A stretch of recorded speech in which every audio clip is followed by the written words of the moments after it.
Hello mga busing mga madam. Ito na naman ang inyong driver na sweet lover. Ang inyong vlogger.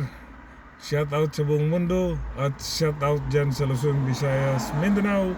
Good day sa buong mundo at good day sa Pilipinas mga busing mga madam. Bago po ang lahat mga busing mga madam, please dalawin niyo po ang aking YouTube channel, Idi Makasilang. Please mag-subscribe po kayo doon sa aking YouTube channel, Idi Makasilang, at click ninyo yung notification at makita nyo yung all, tuldukan nyo lang yan nang makita nyo lahat ng mga in-upload ko at mag-like at like and share din po kayo mga busing mga madam. Dalawin nyo lang, kung ayaw nyo naman di mag-subscribe lang kayo, magdalaw nyo, subscribe lang kayo. Diba dalaw-dalaw lang sa munting bahay ko mga busing mga madam. Okay mga busing, munting bahay ko yung YouTube ko eh. Di ba mga busing? Pakidalaw na lang niyo. Okay, sa aking Facebook po, maraming salamat mga busing mga madam. Ang dahil po sa inyo, gumaganda po ang aking Facebook. At sa mga hindi pa po nag-follow, like and share, please follow, like and share po sa aking Facebook mga busing mga madam. At mag-comment din po kayo at babasahin ko po mamaya mga busing mga madam. Once again, please follow, like and share sa aking FB. Maraming salamat po sa inyo mga busing mga madam. Okay, pag-uusapan natin itong ginawa ni Cayetano at saka si Marcolita na gumawa sila ng subcommittee na para bang yung subcommittee mag-iimbestiga ulit sila sa flood control na dapat si Pia Cayetano ang Blue Ribbon Committee, siya dapat ang chairman, pero ang ginawa ni Cayetano dahil assistant ni Pia Cayetano si Marcolita, so binigyan na niya yung investigasyon doon sa kay Marcolita. So kaya gumawa sila ng subcommittee. 'Di ba? Talagang itong si Cayetano at si Marcolita, napakawalang hiya talaga kahit anong gawin. So ang mangyayari diyan, mag-iimbestiga, tapos ng investigasyon, 'di ba? Wala na nga, kaya nga hindi na nga nagpatawag si Senator Lacson kasi tapos na yung investigasyon na isubmit na sa ICIC ba yun? Yeah. Yung 'di ba, na isubmit na sa Ombudsman, na isubmit na sa Department of Justice. So tapos na Kaya nga nakasuhan na si Jingo Estrada 'di ba mga busing mga madam? Ang problema pa itong mga udas na ito, itong si Marcolita at saka si Cayetano, mayroon ng nagawang report si Pin Lacson. Ang kulang na lang perma na lang nila so hindi naman nila pipirmahan yun. So yun na lang yung format na natapos na ang investigasyon, perma na lang ng mga ibang senador. Ang problema yung mga ibang senador dahil may mga kaso ayaw pumirma, 'di ba? So kaya ang ginawa ni si Cayetano, gumawa siya ng subcommittee na yun yung pangalawa sa Blue Ribbon Committee. So bali binigay sa kanya ni Marcolita ang mag-imbestiga. O 'di ba? Talagang paano mag-iimbestiga tapos na ang investigasyon? Paimbestigahan daw niya si Trillanes. Bakit daw nandoon siya? Bakit may warrant of arrest sa hawak niya? Hindi naman natatakot si Trillanes pa. Paimbestiga pa sa padalan mo ng request letter sa Buena para pumunta. Hindi natatakot yan si Trillanes Marcolita. Pupuntahan ka pa niya. Sabi pa nga niya, sabihin mo lang na batukan mo siya. Batukan mo siya para babatukan ka niya. Sabihin mo lang Sabi ni, di ba? Sabi ni Trillanes. So hindi siya natatakot kahit na isabuhin na niyo pa yan. Di ba? Kahit padala niyo pa ng sabuhin na yan. Pupunta yan si mga Trillanes dyan sa Senado. So, ang mangyari dyan mga busing mga madam, dahil nga sa illegal yung subcommittee na yan, ang sabi nga ni Tito Soto, na yan ay illegal dahil hindi pa hindi pa napag-usapan sa plenary, 'di ba? Sa mga plenary kasi ang plenary kasi tuwing Lunes siya hanggang Miyerkules ang usapan niyan eh. So hindi pa napag-usapan, basta na lang dineclare ni Cayetano na may subcommittee. So hindi pwede 'yon. So pumalag si Tito Soto na kailangan na pag-usapan yan sa Lunes. So sa Lunes nga, ang problema sa Lunes baka hindi na yan Senate President yan si Marcolita eh.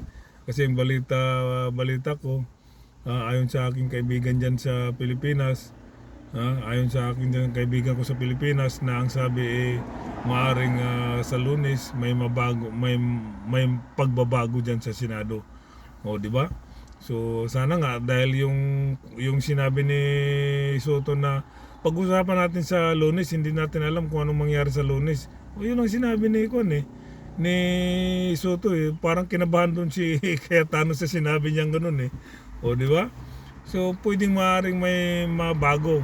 Kung wala mang mabago, ang mangyari ito ngayon, kung walang mabago sa Lunes, ang mangyari ngayon, itutuloy yan ni Marcolita yung mga subcommittee na investigasyon, flood control, di ba?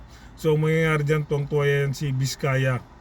Di ba mga busing mga madam, tuwang-tuwa yan si Vizcaya kasi pinaprotektahan yan ni Marcolita eh. Di ba?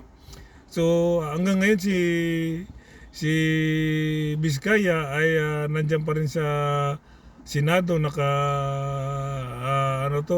nandyan pa rin sa Senado, nakakulong pa rin sa Senado hanggat hindi siya magsasabi ng totoo, diyan pa rin siya sa Senado. Ang problema nito ngayon, dahil nawala si Lacson, 'di ba? Kasi ang pumalit si Cayetano, Pia Cayetano, at ang assistant ni Pia Cayetano si Marcolita, maaring yan si Vizcaya, tuwang-tuwa yan.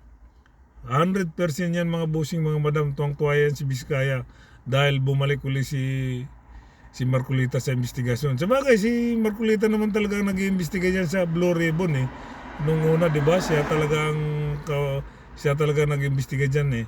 Pero ang problema lang kay Marcolita sa investigasyon niya nung una, pabor sa mga Vizcaya yung yung mga hearing niya.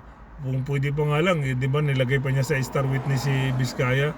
Kaya hindi pumayag yung mga yung ombudsman.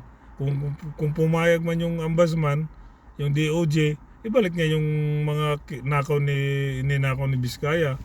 O di ba? Galit na galit doon si Marcolita eh. So mangyayari diyan, mga busing mga madam, yan si Vizcaya tuwang-tuwa na. Makakalaya talaga yan. Papalayain niya ni Marcolita si Vizcaya sa Senado, na nakakulong sa Senado. For sure yan, 100%. Kasi nga, di ba kakampi niya yan? Malaki ang binabayad ni Vizcaya dyan kay Marcolita at may connection yung misis niya dyan sa insurance, di ba? So malamang makakalaya yan si Vizcaya. Papalayain yan kung walang kudita mangyayari sa Lunes. Tuloy-tuloy ang investigasyon dyan at dahil sa subcommittee.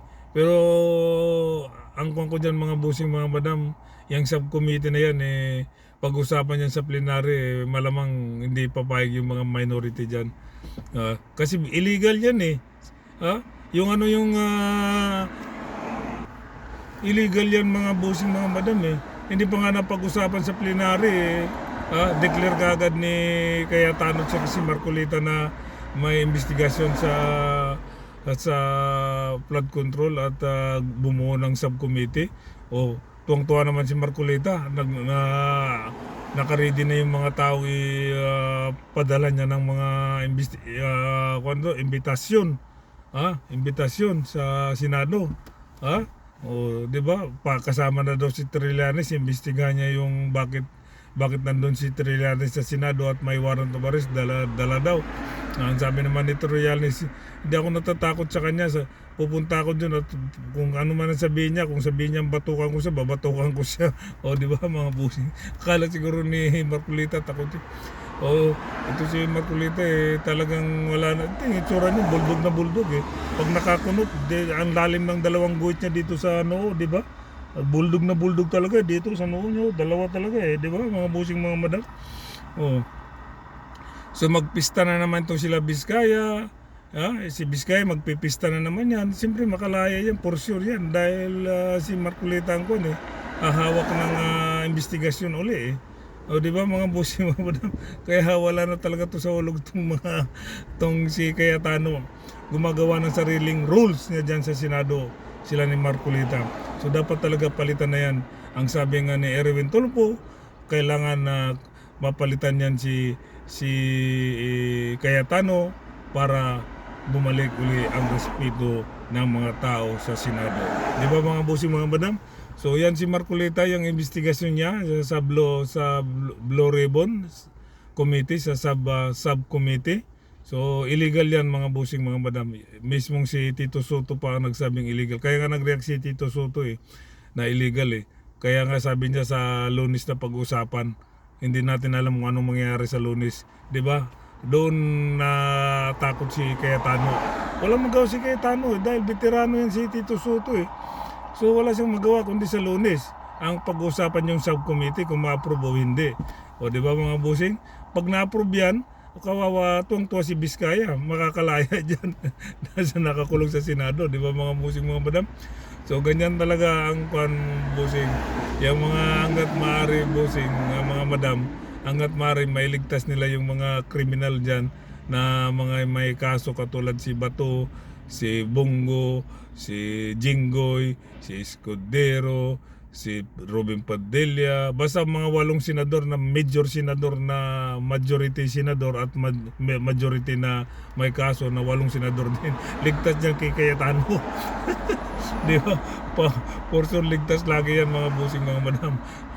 Dahil si Cayetano ang problema yung iba ayaw na yata kay Cayetano, kaya sa Lunes natin malalaman kung anong mangyayari dyan sa Lunes. Sana nga may mabago sa Senado mga bossing mga madam. Okay, ganoon na lang itong si Marcolita. Talagang hindi titigil yan hanggat hindi makaganti sa mga especially kay Lacson. Kaya nga nagpapa-imbestiga, kaya bumuo ng subcommittee. So gaganti talaga yan si Marcolita mga bossing mga madam, di ba? Okay, gaganti talaga yan kay Lacson. Siya na naman mag-imbestiga. Pero ang problema tapos na na ang mga kaso nandun na sa ombudsman, ang iba nandun na sa Supreme Court, kaya nga na may kaso, kaya nga na nababa ng warrant of arrest si Jinggoy sa si Jinggoy di ba? Susunod na yung babang warrant of arrest uli yung yung plunder, kasi yung una lang yun grab ang corruption lang ang warrant of arrest nung kay Jinggoy kaya nakabill siya may bill kasi yung yung grab ang corruption, yung corruption na yung grab ang corruption, may bill yan pero yung plunder wala talaga mga bossing. So yun ang susunod na bababa ng warrant of arrest kay Jinggoy. Sige mga bossing, gano'n na lang Okay, sana nag-enjoy nag-enjoy kayo sa aking content. Maraming sa inyo. Maraming salamat po sa inyong mga bossing mga madam. Itong aking content bossing, hindi ako nag-i-edit, diretso na yan. Kung ano yung sinabi ko dito, kahit nagkakabulol-bulol ako, pero diretso yan kasi ayaw kong mag-edit kasi nasasayang yung oras ko. Ayaw kong magpiki ko ayaw kong mamiki sa sarili ko. Ayaw kong pagandahin yung mga sinasabi ko na i-edit ko para gumanda. No, hindi ako, diretso ako, ganun ako mga bossing. Kung ano yung nasa isip ng utak ko, papasok ito, yun ang sinasabi ko dyan sa inyo mga bossing mga madam. Kaya pasok ng mga kahit na iniisip ko lang, naiisip ko lang, alam ko na yung sinasabi ko. Kaya hindi ako nag-edit mga bossing. Okay mga bossing mga madam, maraming salamat po. Once again, sa hindi pa po nag-follow sa aking Facebook, please follow, like and share. At mag-comment din po kayo at babasahin ko. Sa mga nag-follow po, maraming salamat po sa inyo mga bossing mga madam, and we love you all. Okay, sa mga hindi pa po please dalawin yung aking YouTube channel, Eddie Makasilang.